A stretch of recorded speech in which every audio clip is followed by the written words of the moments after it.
नमस्कार दोस्तों, हमारे YouTube चैनल पे आपका स्वागत है। और आज हम शुरू करने जा रहे हैं साइंस। ये हमारी पहली क्लास है और पहली क्लास का पहला क्वेश्चन है, सबसे बड़ी आंखें किस स्तनधारी प्राणी की होती है? तो सबसे बड़ी आंखें हिरन की होती है। और सेकंड क्वेश्चन है, आज कार्बन डाइऑक्साइड के उत्सर्जन में सर्वाधिक योगदान किस देश का है? तो सर्वाधिक योगदान यूएसए का है और यूएसए की कैपिटल क्या है? Washington DC. ठीक है। थर्ड क्वेश्चन, निम्नलिखित में से किस उद्योग में अब्रक कच्चे माल के रूप में प्रयोग होता है? तो विद्युत के अंदर जो अब्रक है कच्चे माल के रूप में सबसे ज़्यादा यूज़ होता है। फोर्थ क्वेश्चन है, विद्युत प्रेस का आविष्कार किसने किया था? तो इसका आंसर होगा हेनरी शीले ने। और पांचवा क्वेश्चन, प्रेशर कुकर में खाना जल्दी पक जाता है क्योंकि प्रेशर कुकर के अंदर जो प्रेशर है वो अधिक हो जाता है। ठीक है, तो दाब अधिक हो जाता है। इसमें आया दाब, तो पहले देखो दाब, तो दाब की जो इकाई है वो है पास्कल। ठीक है। और सिक्स्थ क्वेश्चन है, दाब बढ़ाने पर जल का क्वथनांक होता है बॉइलिंग पॉइंट, क्या होता है? बढ़ जाता है। ठीक है, तो दाब बढ़ाने पर जल का बॉइलिंग पॉइंट बढ़ जाता है। सेवंथ क्वेश्चन है, प्रत्येक क्रिया के बराबर वह विपरीत दिशा में एक प्रतिक्रिया होती है, ये न्यूटन का थर्ड लॉ होता है। ठीक है, एक अगर हम कार्य करते हैं तो उसका विपरीत कार्य हमें मिले तो कौन सा नियम है? तीसरा नियम है। ठीक है। एट्थ क्वेश्चन है, तांबा या कॉपर का शत्रु तत्व कौन सा होता है? गंधक यानी कि सल्फर। ठीक है, कॉपर का शत्रु तत्व गंधक होता है। नाइन्थ क्वेश्चन, उगते वह डूबते समय सूर्य लाल रंग का प्रतीत होता है, क्यों होता है? तो ये होता है प्रकीर्णन के कारण। ठीक है, प्रकीर्णन को इंग्लिश में कहते हैं स्कैटरिंग ऑफ लाइट। तो उगते और डूबते समय जो सूर्य लाल दिखाई देता है वो देता है स्कैटरिंग ऑफ लाइट के कारण। टेंथ क्वेश्चन, रेडियोएक्टिविता की खोज किसने की? तो इसकी खोज की हेनरी बेकरल ने। ठीक है। और 11वां क्वेश्चन है, जब दो समतल दर्पण को एक दूसरे से 60 डिग्री के कोण पर झुका देते हैं तो इनके बीच रखी कोई भी वस्तु, यहाँ पे लिखी हुई है गेंद, तो गेंद के बने प्रतिबिंबों की संख्या कितनी होगी? तो जो दर्पण के अंदर जो हमें गेंद दिखेगी वो कितनी होगी? वो 5 होगी। तो इसका फॉर्मूला आपने याद रखना है, 360 बटा जो भी हमें कोण दे रखा है, 360 बटा जो भी कोण, जैसे यहाँ पे 60 डिग्री दे रखा है तो 360 बटा 60 कितना हो गया? 6, उसमें से 1 माइनस करना है। ठीक है, तो इसका आंसर आएगा 5। फार्मूला दोबारा सुन लो, 360 बटा जो भी कोण दे रखा है उसमें से -1 करना है, तो इसका आंसर आएगा 5। जैसे यहाँ पे 90 डिग्री होता तो 360 बटा 90 कितना हो गया? 4 हो गया, उसमें से 1 घटा देंगे तो कितना आएगा? 3। अगर दो समतल दर्पण के बीच में कोई भी वस्तु रखी हुई है और उनका जो एंगल है वो 90 डिग्री है तो उनके जो प्रतिबिंब है उनकी संख्या कितनी दिखाई देगी? 3 देगी। यहाँ पे ये 60 डिग्री है तो इसका आंसर कितना आएगा? 5 आएगा।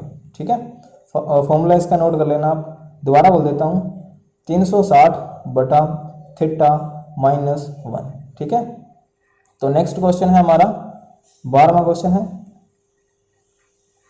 पानी के अंदर हवा का एक बुलबुला किस तरह बर्ताव करता है? तो एक अवतल लेंस की तरह बिहेव करता है। ये अवतल लेंस को क्या कहते हैं? Concave lens. ठीक है, जो पानी के अंदर बुलबुला बन जाता है तो वो किस तरह दिखाई देता है या किस तरह बर्ताव करता है? तो अवतल लेंस या कॉनकेव लेंस। ठीक है। 13वां क्वेश्चन, इकाइयों की समस्त व्यवस्थाओं में किस इकाई की मात्रा समान होती है? तो ये होता है विशिष्ट गुरुत्व। ठीक है, विशिष्ट गुरुत्व। 14वां क्वेश्चन, यदि कोई मनुष्य समतल दर्पण की ओर 4 मीटर पर सेकंड की चाल से आ रहा है तो दर्पण में मनुष्य की प्रतिबिंब किस चाल से आता हुआ प्रतीत होगा? तो ये होगा इससे डबल, ध्यान रखना, इससे डबल। अगर ये 5 होता, यहाँ पे देखो 4 मीटर पर सेकंड है तो इसका आंसर आएगा 8 मीटर पर सेकेंड। यहाँ पे 5 होता तो यहाँ पे कितना आता, 10 मीटर पर सेकेंड। ठीक है, नेक्स्ट क्वेश्चन है, कारों, ट्रकों और बसों में ड्राइवर की सीट के बगल में कौन सा दर्पण लगा होता है? तो ये उत्तल लेंस होता है। ठीक है, ये होता है कन्वेक्स लेंस। ये क्या करता है, जो भी प्रतिबिंब होता है उसको छोटा करके और सीधा करके दिखाई देता है। ठीक है, अगला क्वेश्चन, ऐसे तत्व जिनमें धातु और अधातु दोनों के गुण पाए जाते हैं तो उनको उपधातु या मेटलॉइड कहते हैं। ठीक है, जिनमें धातु और अधातु के दोनों के गुण हो तो उनको क्या कहते हैं, उनको कहते हैं उपधातु या मेटलॉइड। 17वां क्वेश्चन, वनस्पति विज्ञान के जनक, तो वनस्पति विज्ञान के जनक कौन है, थियोफ्रेटस। ठीक है, तो ये क्वेश्चन बहुत इंपॉर्टेंट है। वनस्पति विज्ञान के जनक कौन है, थियोफ्रेटस। और जंतु विज्ञान के जनक कौन है, अरस्तु। ठीक है, नेक्स्ट क्वेश्चन,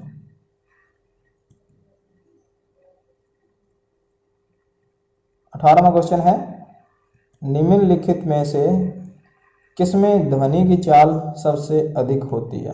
तो आपको ये याद रखना होगा, जो ध्वनि की चाल है, जस्ट साउंड, तो ये सबसे ज़्यादा होता है सॉलिड के अंदर, उसके बाद लिक्विड के अंदर और उसके बाद एयर के अंदर। ठीक है, तो सबसे ज़्यादा यहाँ पे लिखा हुआ है तो इस्पात यानी कि सॉलिड के अंदर होती है। ठीक है, और एयर के अंदर मैं आपको बता देता हूँ, जो साउंड होती है एयर के अंदर 332 मीटर पर सेकंड होती है। ठीक है, तो ये आप नोट कर लेना, 332 मीटर पर सेकंड। ओके, 19 क्वेश्चन देखिए, एक व्यक्ति घूमते हुए स्टूल पर बाहें फैलाए खड़ा है। एक जो व्यक्ति है, एक घूमते हुए स्टूल पे बाहें फैला के खड़ा हुआ है, एकाएक वह बाहें सिकोड़ लेता है, एकदम वो बाहें सिकोड़ लेता है, तो स्टूल का जो कोणीय वेग, एंगुलर वेलोसिटी क्या होगा, तो वो बढ़ जाएगी। ठीक है, बढ़ जाएगी। अब नेक्स्ट क्वेश्चन है, चंद्रमा पर एक बम विस्फोट होता है, इसकी आवाज़ पृथ्वी पर सुनाई नहीं देती। तो बात यहाँ पे आवाज़ की हुई, तो आवाज़ मीन्स साउंड, ये क्यों नहीं सुनाई देता, ये सुनाई नहीं देगा। पर क्यों नहीं देगा, क्योंकि इनके बीच आवाज़ सुनाई देने के लिए कुछ मीडियम की जरूरत होगी, और धरती और चंद्रमा के बीच में कोई मीडियम नहीं होगा, तो इस वजह से जो है आवाज़ सुनाई नहीं देगी। ठीक है, अगला क्वेश्चन, चंद्रमा पर वायुमंडल न होने का कारण क्या है? तो प्लाइन वेग मीन्स एस्केप वेलोसिटी। ठीक है, नेक्स्ट क्वेश्चन देखिए, 22वां क्वेश्चन है, यदि किसी सरल लोलक, ये होता है सिंपल पेंडुलम, इसकी जो लंबाई है 4% बढ़ा दें, तो अब ध्यान रखना, अगर इसकी लंबाई अगर बढ़ा देंगे तो जो आवर्तकाल है, आवर्तकाल मीन्स टाइम पीरियड, तो टाइम पीरियड जो है डबल, इसका आधा हो जाएगा, मीन्स 2% बढ़ जाएगा। ठीक है, अगला क्वेश्चन है, एक लड़की झूला झूल रही है, उसके पास एक अन्य लड़की आकर बैठ जाती है। ध्यान से सुनना क्वेश्चन, एक लड़की झूला झूल रही है, उसके पास एक अन्य लड़की आकर बैठ जाती है, तो झूले का आवर्तकाल या टाइम पीरियड क्या होगा, कोई चेंज नहीं होगा, उसमें अपरिवर्तित रहेगा। ठीक है, अगला क्वेश्चन, हम रेडियो की घुंडी घुमाकर, जो बटन सा होता है ना उसको घुमाते हैं हम, तो विभिन्न स्टेशन के प्रोग्राम सुनते हैं, ये संभव है। क्यों संभव है? ये होता है अनुवाद के कारण। तो आपको याद रखना है इस क्वेश्चन को, जब हम रेडियो की घुंडी घुमाकर अलग अलग स्टेशन के प्रोग्राम सुनते हैं, क्यों सुनते हैं, तो वो आपको याद रखना है अनुवाद के कारण। तो नेक्स्ट क्वेश्चन है, वेंचुरी मीटर क्या होता है? पहले ध्यान से सुनिए, वेंचुरी मीटर। तो जब भी आप सुनो वेंचुरी मीटर तो आपके दिमाग में आ जाना चाहिए पानी। ठीक है, क्या आ जाना चाहिए? पानी। वेंचुरी मीटर सुनो तो आपके दिमाग में आ जाना चाहिए पानी। तो ये ना जल के प्रवाह की दर, मतलब जो प्रेशर होता है ना, जैसे पाइप के अंदर पानी कैसे जा रहा है तो उनका जो प्रेशर होता है उसको ये फाइंड करता है वेंचुरी मीटर। ओके, तो नेक्स्ट क्वेश्चन है 26वां क्वेश्चन अपने पास, चौराहों पर पानी के फुहारे, जो फुहारे लगे होते हैं उसमें अभी कभी आप देखना उसके अंदर कोई चीज़ डालना तो वो घूमती हुई दिखाई देगी आपको। जैसे इस पे ये क्वेश्चन है अपने पास, चौराहों पर पानी के फुहारे में गेंद नाचती रहती है, क्यों नाचती रहती है भाई? देखिए, पानी का जो वेग है वो अधिक होता है पर जो प्रेशर है वो घट जाता है। वो पानी का वेग अधिक होने से दाब घट जाता है। तो ये क्वेश्चन आपको याद रखना है, पानी का वेग अधिक होने से दाब घट जाता है, इस वजह से जो गेंद है नाचती दिखाई देगी पानी के ऊपर। ओके, जो फुहारे पे जो पानी है उस पर नाचती दिखाई देगी।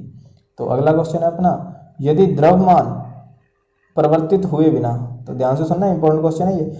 यदि द्रव्यमान परिवर्तित हुए बिना मतलब कोई भी भार चेंज नहीं हुआ, पृथ्वी अपनी वर्तमान त्रिज्या, त्रिज्या मतलब क्या होता है, रेडियस, धरती की जो रेडियस है जो त्रिज्या की सिकुड़ कर आधी रह जाती है, मतलब जो रेडियस है ना वो आधा ही हो जाए, तो जो दिन है वो कितने समय का होगा, तो वो 12 घंटे का होगा, टाइम जो आधा हो जाएगा। ठीक है, तो आपको याद रखना है। अगर यहाँ पे एक इम्पोर्टेंट चीज़ ये है, जो इसका वेट है, मास है, वो चेंज नहीं होना चाहिए, और जो रेडियस है अगर उसको हम आधा कर दें तो जो दिन होगा वो कितने समय का होगा, तो वो 12 घंटे का होगा।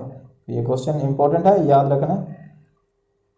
अगला क्वेश्चन है अपने पास, यदि किसी पिंड को पृथ्वी से, यह भी इंपॉर्टेंट क्वेश्चन है, यहाँ पे ध्यान से सुनना, यदि किसी पिंड या कोई भी बॉडी को पृथ्वी से 11.2 किलोमीटर प्रति सेकंड के वेग से फेंका जाए तो पिंड धरती पे कभी नहीं आएगा। क्यों? क्योंकि ये 11.2 होता है एस्केप वेलोसिटी। अगर कोई भी बॉडी 11.2 किलोमीटर प्रति घंटे की स्पीड से हम फेंक देते हैं पृथ्वी से, तो वो कभी भी लौट कर नहीं आएगी। वो जो ग्रेविटी होती है, और उससे मतलब ग्रेविटी है,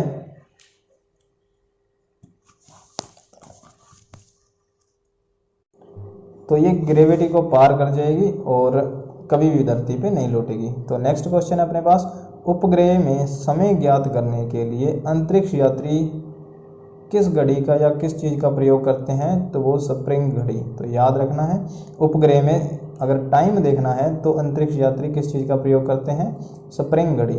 और तीसरा क्वेश्चन है, यदि पृथ्वी की त्रिज्या, ये फिर आ गया, 1% कम हो जाए, तो आपको याद रखना है जितना है उसका डबल कर देना है।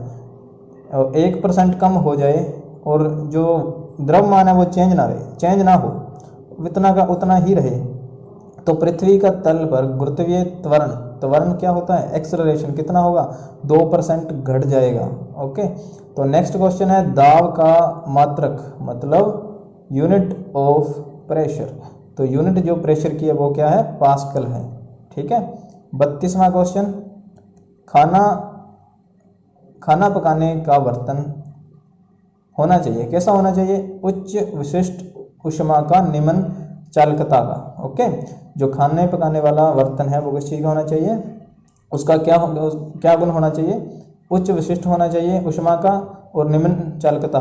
ओके, झरने में जब जल ऊंचाई से गिरता है तो उसका तापमान बढ़ जाता है। याद रखना आपने, अगर झरने से पानी ऊंचाई से नीचे की ओर गिरता है तो उसका जो तापमान है वो बढ़ जाता है। तो आगे ये क्वेश्चन, केल्विन तापमापी में बर्फ का गलनांक कितना होता है, ये 0 डिग्री गलत लिखा हुआ है यहाँ पे, ये 273 केल्विन होगा, 0 डिग्री सेंटीग्रेड होगा ये। तो आपको याद रखना है, केल्विन के अंदर जो बर्फ का गलनांक है वो कितना होगा, 273 केल्विन, यहाँ पे 0 डिग्री सेंटीग्रेड आएगा, सेल्सियस आएगा। आगे नेक्स्ट क्वेश्चन है, बोटनी शब्द की उत्पत्ति किस भाषा से है, तो ये आपको याद रखना ग्रीक भाषा से है।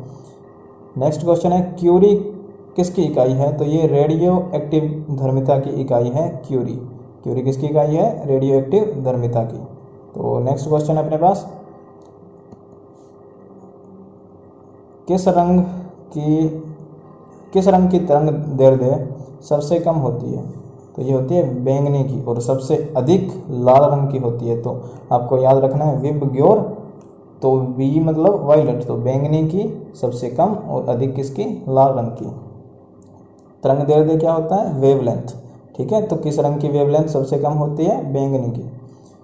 नेक्स्ट क्वेश्चन है, कमरे में रखे रेफ्रिजरेटर का दरवाजा खोल दिया जाता है, तो आपको ये बहुत इंपॉर्टेंट क्वेश्चन है, ध्यान से सुनना। ये अगर कमरे में रखे रेफ्रिजरेटर का दरवाजा खोल दिया जाता है तो कमरे का तापमान क्या होगा, क्या लगेगा हमें, घट जाता है, पर ऐसा नहीं होता। कमरे में अगर रेफ्रिजरेटर रखा हुआ है, मतलब फ्रिज रखा हुआ है, अगर उसका दरवाज़ा खोल दिया जाता है तो कमरे का तापमान बढ़ जाता है। तो ये आपको याद रखना है। अगला क्वेश्चन, इंद्रधनुष में कितने रंग होते हैं, ये तो बहुत आसान क्वेश्चन है, आपको पता ही होगा कितने रंग होते हैं, 7 रंग होते हैं। और आज का हमारा लास्ट क्वेश्चन है, सेकंड पेंडुलम में जो टाइम पीरियड है वो कितना होता है, वो 2 सेकंड का होता है। ठीक है, सेकंड पेंडुलम में आवर्त काल कितना होता है, 2 सेकंड का।